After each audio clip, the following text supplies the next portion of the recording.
तो कहानी की शुरुआत में हमें दिखाया जाता है कि सूरज धीरे-धीरे पृथ्वी के पास आ रहा है, जिस वजह से पृथ्वी के सभी इलाकों में आग और सूखा फैलने लगा है।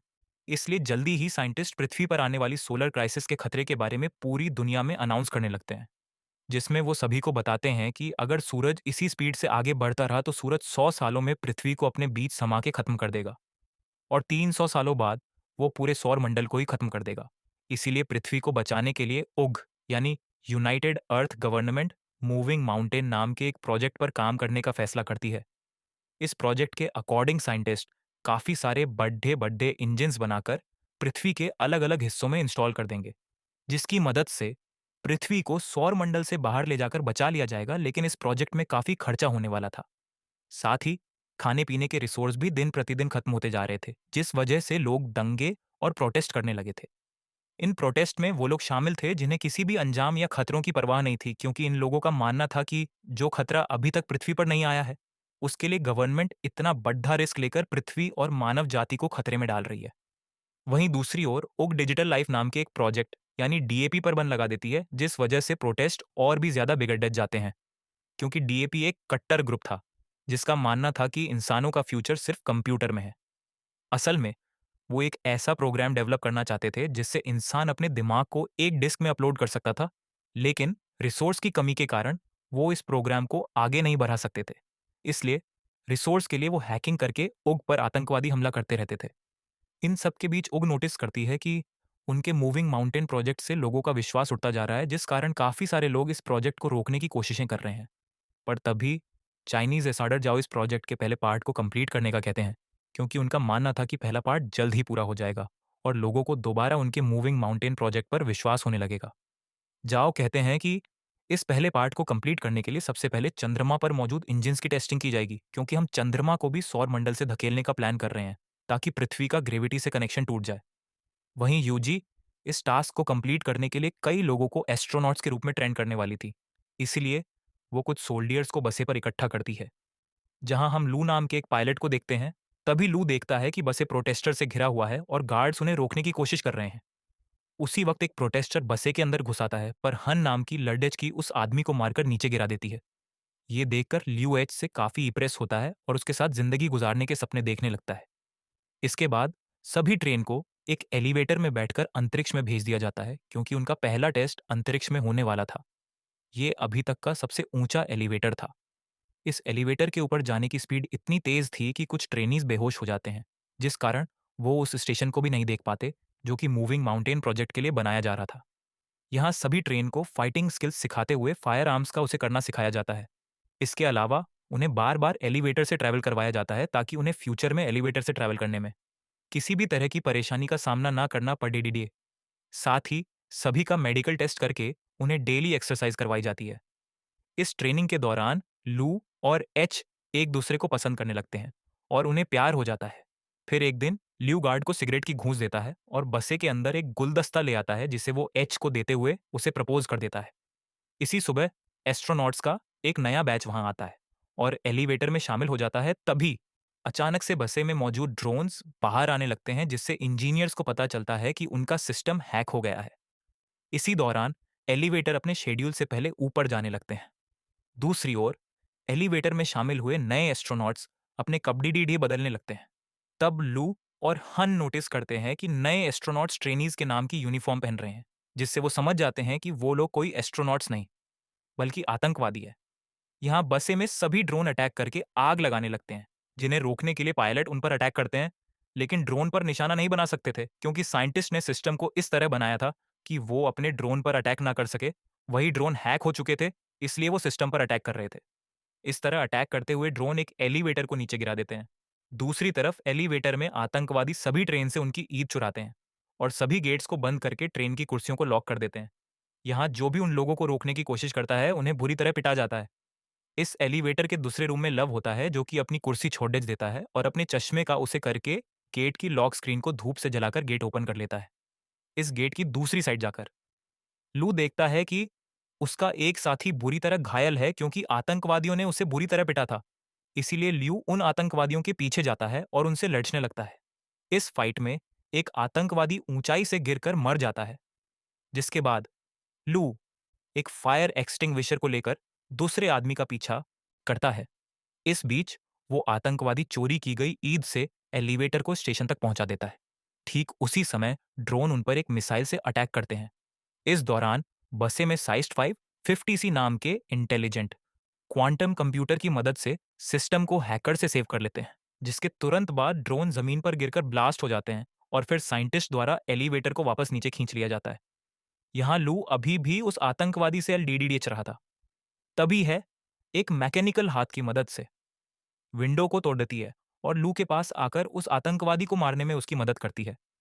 इसके बाद हन गुस्से में लू से दोबारा फ्लावर्स मांगती है, क्योंकि इस फाइट के दौरान उसके सभी फ्लावर्स टूट चुके थे। तभी अचानक से उसका स्टेशन बसे पर गिरने लगता है, क्योंकि उस आतंकवादी ने मरने से पहले डेटोनेटर दबा दिया था। ये स्टेशन बसे पर गिरकर क्रैश हो जाता है, जिससे बसे पर मौजूद बिल्डिंग ब्लास्ट हो जाती है और एलिवेटर भी अचानक से जमीन पर गिर जाता है, जिससे सभी ट्रेन भी इस एक्सीडेंट के शिकार बन जाते हैं। हालांकि लू और हन सही सलामत होते हैं। इसी दिन न्यूज पर बताया जाता है कि इस ब्लास्ट में लगभग 3000 लोगों की जान जा चुकी है और 5 से भी ज्यादा लोग घायल हुए हैं। यूईजी के बनाए स्टेशन के क्रैश होने के कारण कई लोगों की जानें गई थी, इसीलिए लोग और भी प्रोटेस्ट करने लगते हैं। इस प्रोटेस्ट में आतंकवादी हमले और दंगे भी होते हैं। सभी प्रोटेस्ट गवर्नमेंट से डीएलपी को वापस लेने की मांग कर रहे थे। यहाँ जाओ अपनी असिस्टेंट से उस स्पीच को पढ़ने के लिए कहता है, जिसे उसने यूजी के प्रोजेक्ट में विश्वास रखने के लिए लिखा था। इसी दौरान जाओ अमेरिकन एम्बेसडर के साथ बातचीत करता है और उनसे प्रोजेक्ट पर काम करने के लिए एक और मौका मांगता है। कुछ हफ्ते बाद कायो स्लीपिंग पॉड्स में लोगों को रखकर चंद्रमा पर भेजा जाता है, ताकि वो चंद्रमा पर जाकर इंजिन्स पर काम जारी रख सके। इस बीच हग्गू नाम का कंप्यूटर इंजीनियर क्रायो स्लीप से उठता है, जो कि 550 नाम के ए और उसकी बेटी याया की एक रिकॉर्डिंग को चेक करता है। दरअसल 550 की मदद से ही याया हैंगू से बात करती थी। यहाँ पता चलता है कि हैं पहले डीएलपी के लिए काम करता था, लेकिन 550 सी तक पहुंचने के लिए वो चंद्रमा पर काम करने आया है। असल में 500 सी पूरे बसे को कंट्रोल करता है। इसलिए हैंगू को लगता है कि वो 500 सी का उसे याया की क्लिप बनाने में करेगा, जिससे कुछ सेकंड के लिए उसकी मरी हुई बेटी का दिमाग एआई में डेवलप हो जाएगा। यहाँ टीम के बाकी मेंबर्स के साथ काम करते हुए हैंगू को पता चलता है कि जाओ नाम का कंप्यूटर रिसर्चर 550 सी का इंचार्ज है और वो चाहता है कि हैंगू उनके सिस्टम के ऑपरेशन पर उनके साथ काम करे। इसके बाद हग्गू और जाओ 550 सी का पहला टेस्ट बसे के हर एक सेक्टर को एक्टिवेट करके करते हैं। जब वो कंप्यूटर के द्वारा वर्क के पूरा होने का वेट करते हैं, तब जाओ हैंगू को अपने दिमाग की डिजिटल कॉपी देता है, जिसे कंपनी ने जब्त कर लिया था, क्योंकि उन्होंने डीएलपी पर बन लगा दिया था। यहाँ जाओ हैंगू को समझाता है कि ये तुम्हारे ऊपर डिपेंड करता है कि तुम इस कॉपी को डिस्ट्रॉय करना चाहती हो या नहीं। कुछ समय बाद हैंगू याया की क्लिप जावो को दिखाता है। इस बीच हैंगू उस दिन को याद करता है जब वो अपनी पत्नी और बेटी के साथ कार से कहीं जा रहा था। तब अचानक से उसकी कार एक ट्रक से टकरा गई थी, जिससे उसकी पत्नी की तुरंत ही डेथ हो गई थी। पर याया कुछ समय तक जिंदा थी, इसलिए हैंगू याया के दिमाग को कंप्यूटर के जरिए जिंदा रखने के लिए उसे डीएलपी के पास ले गया था। लेकिन वो लोग उसकी मदद करना नहीं चाहते थे, क्योंकि उनकी टेक्नोलॉजी अभी तक तैयार नहीं हुई थी। इस बीच हैंगू की मुलाकात जाओ से हुई, जो कि पहले डीएलपी में काम करता था। यहाँ जाओ ने हैंगू पर एहसान करते हुए याया के दिमाग को 550 नाम के ए में डाल दिया था। यहाँ प्रेजेंट में हैंग जाओ से रिक्वेस्ट करता है कि वो याया पर 550 सी का उसे करे, जिससे याया पूरी तरह एआई में बदल सके। जिस पर जाव हग्गू से कहता है कि याया के लिए 550 आ ही काफी है। इसी बीच उनका सिस्टम डिटेक्ट करता है कि वहां Z9 लेवल का सोलर स्टॉर्म आने वाला है, जिससे सभी लोग बसे पर वापस जाने का सोचते हैं, लेकिन उनके पास जो गार्डियन थी उनकी स्पीड ज्यादा नहीं थी। पर फिर भी वो कोशिश करते हैं और किसी तरह सभी इंजिन्स को बसे में रखकर उन्हें सोलर स्टॉर्म से बचा लेते हैं। पर इस प्रोसेस में 550 सी एआई बुरी तरह जल जाता है, जबकि प्रोजेक्ट को 3 दिनों में लॉन्च करना था, जिसके लिए उन्हें एक एआई की बहुत ज्यादा जरूरत थी। तब हग जाओ को अपना 550 एआई देने को कहता है, लेकिन इसके बदले वो फ्यूचर में 550 मॉडल्स डेवलप करने वाली टीम में खुद को शामिल करने का कहता है, जिस पर जाओ मान जाता है और हैं एआई से याया के दिमाग के डिस्क निकाल लेता है। 3 दिन के बाद टीम इंजिन्स का टेस्ट करती है। तब चंद्रमा कुछ सेकंड के लिए अपनी जगह से थोड़ा सा शिफ्ट हो जाता है, जिसे देखकर टीम बहुत खुश हो जाती है, क्योंकि इससे साबित हो जाएगा कि 20 साल में वो पूरी तरह से चंद्रमा को पृथ्वी से दूर कर देंगे। इसके अलावा टीम की इस सफलता से पूरी दुनिया के लोगों को मूविंग माउंटेन प्रोजेक्ट पर विश्वास हो जाता है। कुछ महीने बाद वो पृथ्वी पर इंजन का टेस्ट करते हैं, जिससे सभी स्क्रीन ब्लैक हो जाती है और लोगों को लगता है कि उनका टेस्ट फेल हो गया है। लेकिन अचानक उन्हें फील होता है कि जमीन हिल रही है। वहीं दूसरी ओर बसे पर मौजूद एस्ट्रोनॉट्स को आसमान में एक लाइट जलती हुई दिखती है, इससे उग के साइंटिस्ट प्रूव करते हैं कि पृथ्वी अपनी जगह से थोड़ी दूर पर शिफ्ट हुई है। ये जानकर पूरी दुनिया जश्न मनाने लगती है। इसी तरह कई साल बीत जाते हैं और यूजी बहुत ही शक्तिशाली इंजन्स को बनाता है जो कि पृथ्वी और चंद्रमा को धक्का देकर मूव करके सौर मंडल से दूर कर देगा। साथ ही इस प्रोजेक्ट का नाम अब थे वंडरिंग अर्थ रखा जाता है और 550 सी द्वारा कई बिल्डिंग्स को बनाया जाता है। जिसके बाद यूजी हर साल एक नया टेस्ट करती है जिससे उनकी थ्योरी सही साबित होती है। इस तरह लोग यूईजी के प्रोजेक्ट को पूरी तरह एक्सेप्ट कर लेते हैं, जिस कारण डीएलपी पूरी तरह से गायब हो जाता है। इसके अलावा लोगों में ये भी चर्चा होती है कि गवर्नमेंट ने जो अंडरग्राउंड सिटीज बनाई है, उनके अंदर जाने के लिए लोगों को पास खरीदने होंगे। यहाँ पता चलता है कि हर साल पृथ्वी का रोटेशन धीमा हो रहा था, जिससे एक दिन में 24 घंटे की जगह 60 घंटे का सिस्टम हो गया है और ग्लोबल इंटरनेट भी अब बंद हो चुका था। साथ ही पृथ्वी पर अब बाढ़ और सोलर रेडिएशन जैसी समस्याएं लगी थीं, जिससे कैंसर की बीमारी बढ़ने लगती है। इधर लू और हन शादी कर लेते हैं और उनका एक बेबी बॉय होता है। वो दोनों परेशान होते हैं क्योंकि उन्हें उनके बेटे के लिए अंडरग्राउंड सिटीज का पास नहीं मिला था। इसी बीच हन को कैंसर हो जाता है जिससे वो दोनों और भी परेशान हो जाते हैं। यहाँ है नए 500 डेवलपमेंट की हेल्प से याया के लिए एआई बनाता है, जिससे वो 550 व्यू का नाम देता है। यहाँ हमें बताया जाता है कि स्टेशन को गिरे हुए 14 साल बीत चुके हैं और अब लू मजोर की पोस्ट पर आ चुका है। एक दिन ल्यू को अंतरिक्ष में भेजने के लिए उसका इंटरव्यू लिया जाता है। यहाँ 550 उसका इंटरव्यू लेता है और बताता है कि लू की स्किल्स इंप्रेसिव है। इसके अलावा 550 व्यू लू की फैमिली में हो रही परेशानियों के बारे में भी बताता है और कहता है कि लू को पृथ्वी पर रहकर अपनी फैमिली की देखभाल करनी चाहिए, जिस पर लू कहता है कि मुझे अपनी फैमिली को पीछे छोड़ देने का दुख है, लेकिन मुझे अपने बेटे को अंडरग्राउंड सिटी में भेजने के लिए बसे पर आकर काम करना पड़ेगा। यहाँ मिरर के दूसरी साइड प्रोजेक्ट के इंचार्ज साइंटिस्ट इस इंटरव्यू को सुन रहे थे, जिसमें है लू की बातें सुनकर अपनी बेटी की याद करने लगता है। इसके बाद 550 व्यू बताता है कि जल्दी ही डेथ होने वाली है, जिस कारण ल्यू पूरी तरह से टूट जाएगा और स्ट्रेस टेस्ट में फेल हो जाएगा। इंटरव्यू के बाद ल्यू एच के साथ टाइम स्पेंड करने के लिए हॉस्पिटल जाता है, जहां हन कहती है, मैं आखिरी बार अपने होम टाउन को देखना चाहती हूँ, पर मौसम की समस्याओं के कारण उसे होम टाउन में ले जाना बहुत मुश्किल था। इधर हैनलू की बातों से इतना इमोशनल हो गया था कि वो चोरी से बसे में घुसकर याया के दिमाग को 550 ऑफ से जोड़ देता है और उसे सिस्टम में देखने लगता है, जिससे वो इमोशनल होकर रोने लगता है।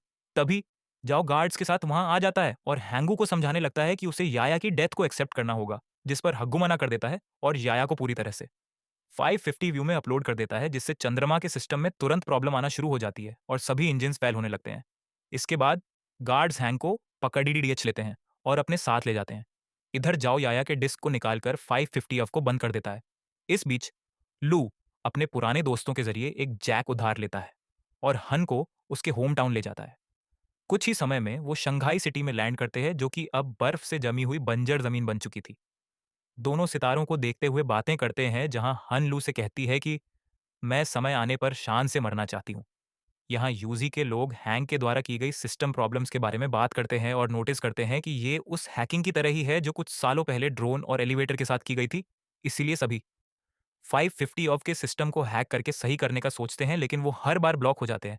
तभी अचानक चंद्रमा के इंजन ब्लास्ट हो जाते हैं, जिससे चंद्रमा पृथ्वी की ओर आने लगता है।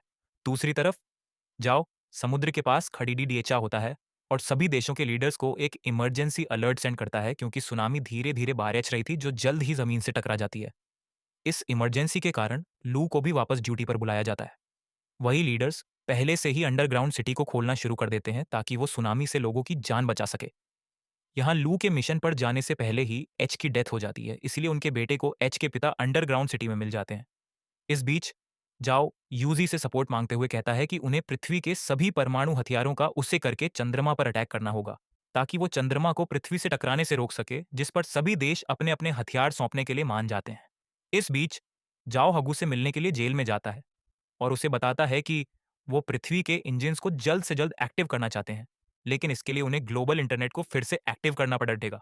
साथ ही जाओ बताता है कि इंटरनेट का एक सर्वर पानी में डूब गया है, जिसकी केयर करने के लिए उन्हें हग्गू की जरूरत है, लेकिन हग्गियो जावो की बात नहीं मानता है। तब जाओ उसे याया के दिमाग की डिस्क दिखाकर उसे ब्लैकमेल करता है, जिससे हग्गू को उसकी बात माननी पड़ जाती है। इसके बाद हम देखते हैं कि परमाणु को ट्रांसपोर्ट करने के लिए लव के साथ साथ कई पायलट को चुना जाता है। वहीं पृथ्वी पर मिसिंग इंटरनेट सर्विस की देखभाल के लिए 3 टीम्स को बीजिंग, टोक्यो और डालस भेज दिया जाता है। इसके बाद चुने हुए पायलट्स शटल्स के साथ चंद्रमा के लिए रवाना हो जाते हैं। जहां अंतरिक्ष में एस्ट्रॉइड्स प्लेट तेजी से शटल से टकराने लगते हैं, जिससे कई शटल्स क्रैश हो जाते हैं और टीम को 200 हथियारों का लॉस हो जाता है। इस वजह से अब उनके पास सिर्फ 180 हथियार ही बचे होते हैं।